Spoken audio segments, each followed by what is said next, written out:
a direct evaluation mechanism where the social choice function f returns outcomes that are compliant with quasi-linear environments is a growth mechanism if two properties are satisfied by the mechanism.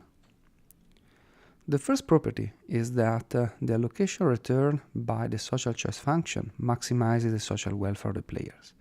Therefore, it requires that the social choice function is allocatively efficient. The second property requires that the payments are defined in this specific way. That is, as the difference between two terms. The first term is a function hi, that is any possible function that does not depend on the type of player I.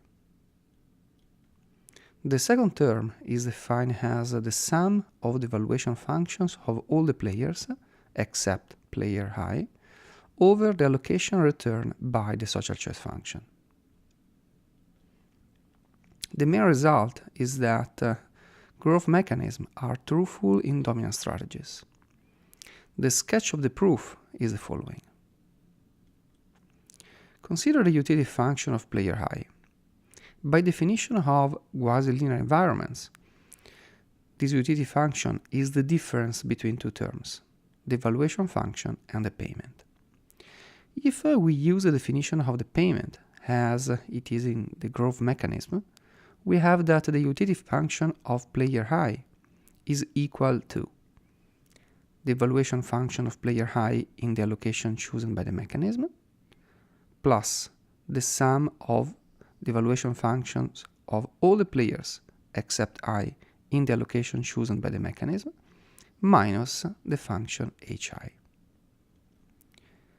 Given that function hi cannot be manipulated by player I, that is, it does not depend on the type of player I, we have that player I can only affect the value of the term z by making the mechanism to change the chosen allocation.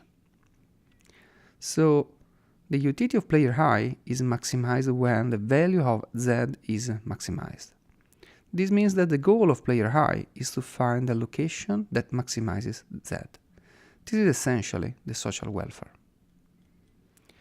However, the mechanism selects the allocation exactly maximizing the social welfare, so there is no alternative way to maximize z other than reporting truthfully a private type.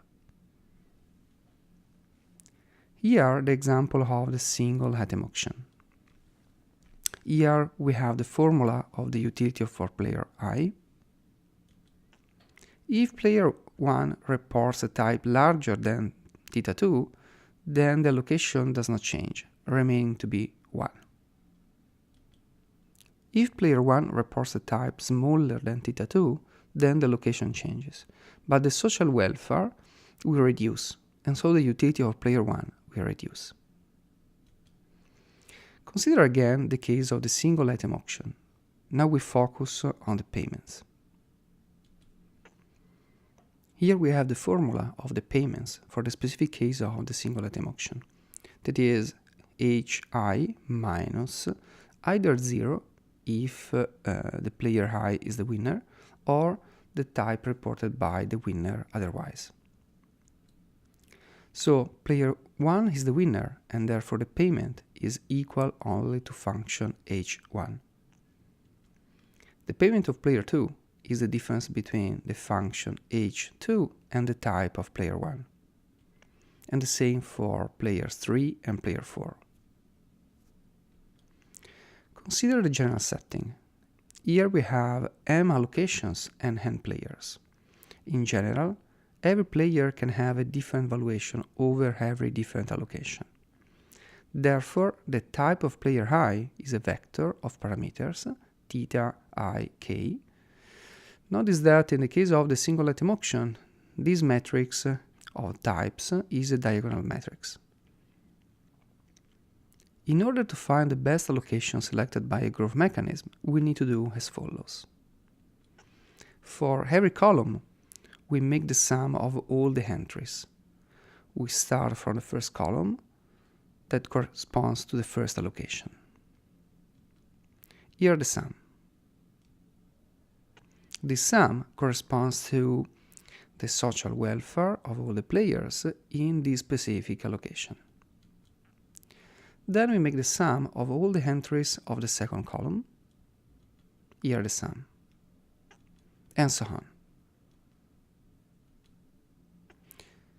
Now that we have all the sums, we need to select the column which maximizes the sum. That is the allocation that maximizes the social welfare. Suppose that the maximum is due to the first column. Now we focus on the payments. The payment of player 1 is h1 minus the sum of all the entries of the first column except for theta 1.1.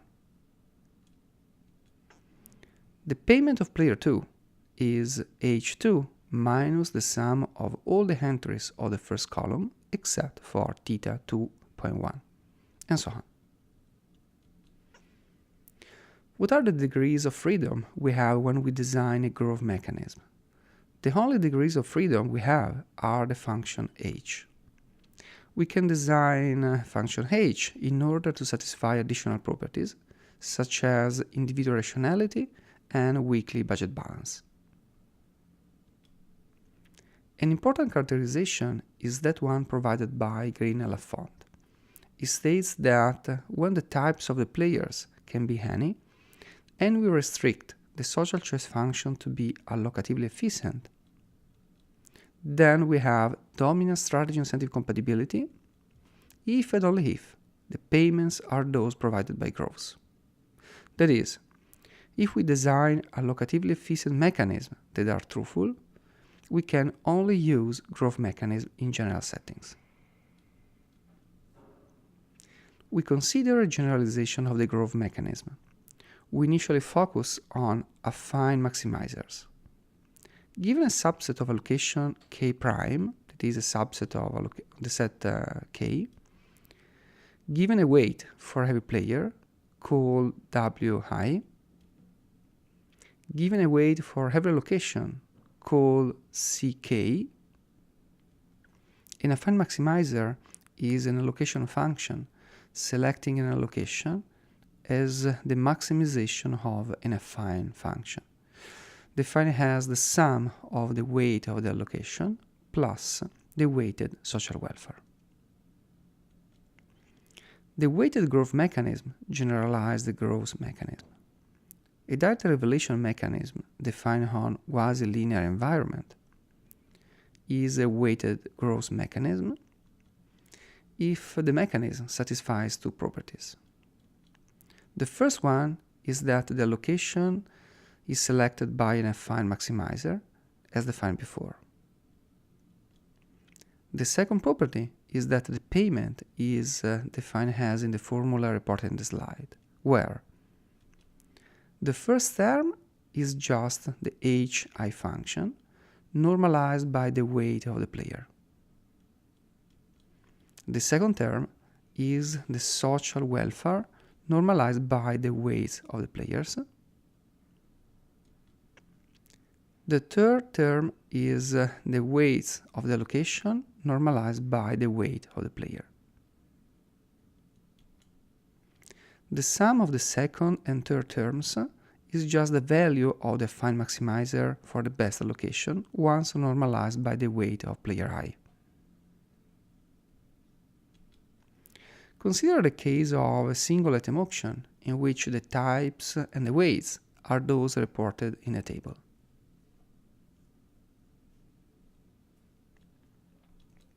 Here, we have the value associated with every allocation. Allocation 1 has a value equal to C1, that is 0, plus W1 theta 1, that is 1. So the sum is 1. Allocation 2 has a value equal to C2, that is 1, plus W2 theta 2, that is 1.2. The sum is therefore 2.2. Allocation 3 has a value equal to C3, that is 3, plus W3 theta 3, that is 0.9. So the sum is 3.9. Allocation 4 has a value equal to C4, that is 3, plus W4 theta 4, that is 0.4. So the sum is 3.4. The best allocation is therefore 3. We focus on the payments. Payment 1 is H1 minus 3.9, given that the weight of player 1 is exactly 1.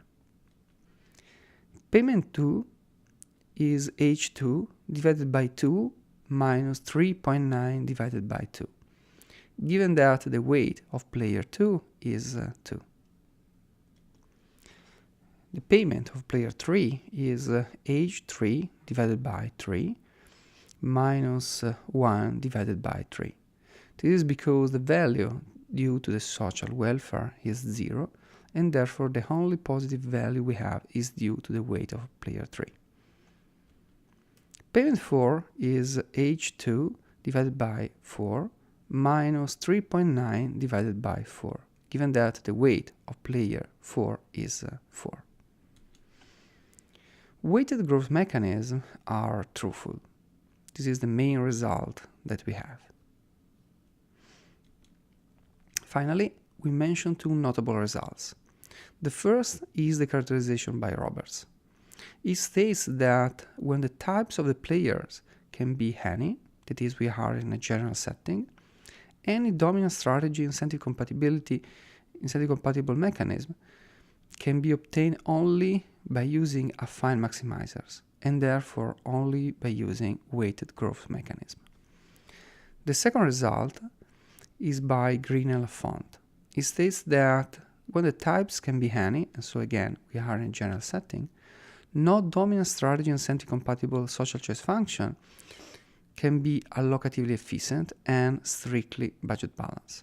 So this result essentially states that allocative efficiency and strictly budget balance are properties that are mutually exclusive.